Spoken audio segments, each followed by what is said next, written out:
Herkese EDC Türk kanalına merhaba. Bugün beraber Victorinox Manager Midnight'ı inceleyeceğiz. Şimdi ben bu seriyi çıkardım, buraya koydum. 58 mm serisi. Anahtarlık çakısı diye de geçiyor. Hem diğer serileri arasındaki farka bakacağız, hem de Midnight'ı bir inceleyeceğiz. Benim elimde şu anda gördüğünüz Midnight, orijinal ışığıyla gelen Midnight. En son sürümlerinde bu ışığın beyaz olduğunu siz göreceksiniz. Beyaz ve daha güçlü bir ışık var. Bu ışık tamamen kendi ışığı ve pil de yeni değişmiş halde. Şimdi çakıya bakalım isterseniz. Ne var ne yok.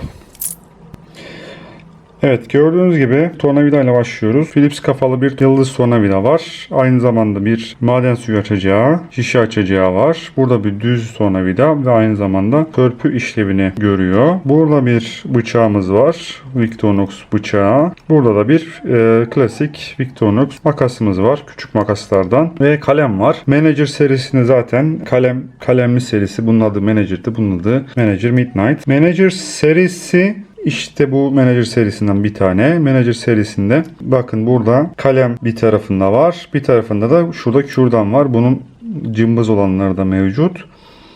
Bu seride de aynı şekilde aynı araçlar var. Kalemi görüyorsunuz. Buradan kalemi çıkartabiliyorsunuz. Kalem tamamen bu şekilde bittiği zaman değiştirilebilen bir parça. Bu şekilde alıp değiştirebiliyorsunuz. Tabi özel bir kalem. Victorinox ürünleri satan sitelerde bunu bulabilirsiniz. Tek farkı burada işte cımbız veya kürdan yerine onu kaldırmışlar. Burada bir ışık konulmuş. Tabi ışık çok güçlü bir ışık değil, ancak belki karanlıkta anahtar deliğini bulmaya yarayacak bir ışık. Bu ışık aslında ultraviyole bir ışık da olabilirmiş benim gördüğüm kadarıyla. Hani para kontrolü için kullanılabilirdi, öyle bir şey olsaydı eğer. Daha işlevli olabilirdi şu anda, çünkü biliyorsunuz artık hayatımıza telefonlar girdiğinden veya akıllı saatler girdiğinden ışığa ulaşmamız çok daha kolay. Bu eski aslında mantıklı yapılmış bir ürün. Tarihine bakarsak 1998 yılında piyasaya sürdüğü Victorinox'un bir ürünü. 2009 ve 2011 yıllarında sonra ise bu LED'i, kırmızı LED'i beyaz LED'de değiştiriyorlar. Ve piyasada şu an sıfırdan alırsanız eğer beyaz LED'lisini alacaksınız. Bir tık daha güçlüsü olacak. Pilini nasıl değiştiririz? Şurada bir boşluk var. Bu boşluğa şöyle bir tane ataç, şöyle bir tane ataçın demiri işe yarıyor. Şu boşluktan şunu ittirdiğiniz zaman pil dışarı çıkıyor, yuvasından çıkıyor. Pil böyle bir pil. Kolay kolay bulunamayan bir pil.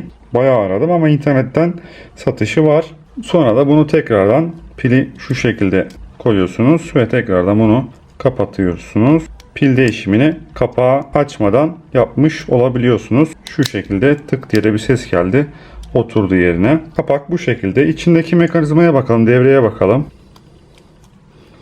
İçinde de şöyle bir devre var. Bakın devre bu. Şöyle göstereyim. İşte bu şekilde kırmızı ışık üreten bir led var. Şurada küçük pili var. Butona basılınca da şurada da plastik butonu. Gördüğünüz gibi Victorinox Midnight'ta bu şekilde bir ürün. Şimdi ağırlığına bakalım ürünün. Ağırlığı 31 gram. Normal Manager'ın ağırlığına bakalım. 30 gram. 30 gram bir ağırlığı var. Hemen hemen aynılar. Hiçbir farkları yok neredeyse. Zaten RAM'ların kalemsizinin haline bakarsak bu da 30, bu da 29 gram. Arada 1 gram veya yarım gram gibi bir fark var. O da kalemin farkı. Devre zaten bir ağırlık söz konusu değil ama böyle bir şey var. Fiyat farkı var tabii ki. Güncel olan TL fiyatını, dolar fiyatını koyuyorum buraya. Bir de hazır bakmışken 58 mm serisi elimize gelmişken Mini Champ'e de değinmeden geçmeyelim. Mini Champ'te de 44 gramlık bir ağırlık var. Biraz ağır bir çakı açıkçası. Anahtarlıkta taşımak için bir tık ağır ve bana göre Rambler veya Manager anahtarlıkta taşımak için daha uygun. Tool'lara geçmeden şunun kalınlığını göstereyim ben size. Şöyle bir yükseklik farkı da var tabii ki. Bakın şu ledli olan da var. Şu normal Rambler. Bu da mavi olan da Manager.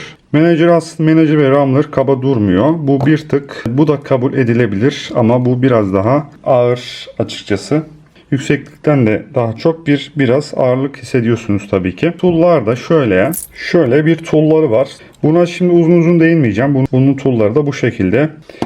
58 mm serisinden Midnight Manager bu şekilde.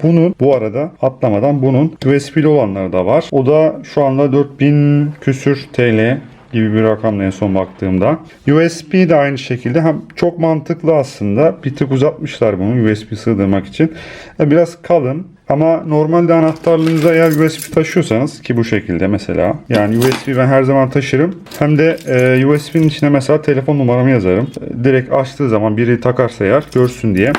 Ki anahtarımı kaybetmişsem bir ihtimal ulaşabilirler. De USB'li olan var ama fiyat farkı neredeyse 2'ye katlamış durumda. Fiyatı tercih edilir mi? Artık hani o USB furyası biraz açıkçası geçmiş durumda. Bunların çıktığı tarihleri düşünürsek eğer 2020'de şu andaki USB'li güncel versiyon 2020'de çıkmış durumda. Bunun haricinde arkadaşlar kanalla ilgili birkaç kelam edebilirim. Kanal 1400 aboneye yaklaştı. Bugün yarın geçer.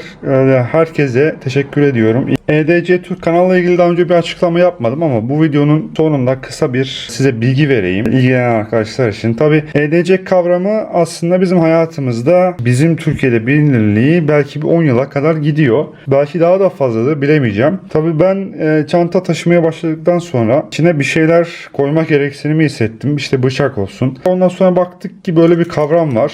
Daha sonra böyle bir kavramla tanıştıktan sonra hoşuma gitti. Bunları anlatıyorlar, işte yabancı kanallardan izliyoruz falan. Baktım Türkçe aslında böyle bir yabancı kanalların bir alternatifi, Türkçe bir alternatifi yok. Yapılmış olan videolar var ama devamlı bu konuyla fokuslanan bir kanal ben göremedim. Kanalın isim olarak da tamamen isminin Türkçe olmasını tercih ederdim. Ama biliyorsunuz ki bazı kelimeler geliyor ve Türkçe karşılıklarını bulamıyorlar. EDC de sanırım belki bunlardan biri olabilir. EDC Türk koymak istedim. Daha önce böyle bir kanal yokmuş zaten. EDC Türk olsun dedim. Yarı İngilizce, yarı Türkçe.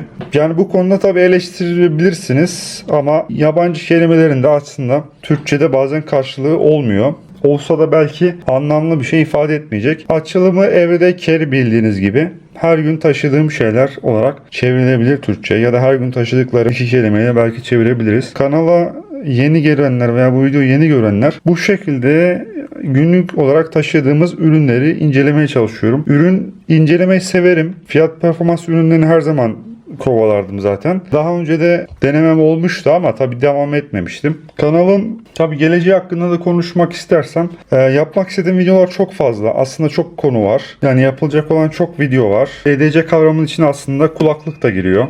Telefon da giriyor. Her gün yanımızdan hiç ayırmadığımız, elimizden düşürmediğimiz şeyler. İşte ne bileyim, yani EDC kavramının içine şu anahtarlık dahi giriyor. Birçok şey var. Bunları gün geçtikçe elime ürün aldıkça size takdim etmeye çalışacağım. Kendi kendime anlatmaya, kendime bir eğlence çıkarıyorum aynı zamanda burada. Buna da devam etmek istiyorum. Victorinox ürünleriyle ben başlamış oldum bu videolara. Victorinox'tan herhangi bir bağlantım yok. En yakın zamanda da farklı ürünleri incelemek isterim tabii ki. Bir Leatherman olsun, başka bir markanın olsun. Başka çakılarda incelemek istiyorum. Sizin de tabii destekleriniz olursa daha hızlı ilerlemiş olurum kesinlikle. Durum böyle arkadaşlar. Destekleriniz için tekrardan teşekkür ediyorum. Bir sonraki videoda görüşmek üzere. Hoşça kalın.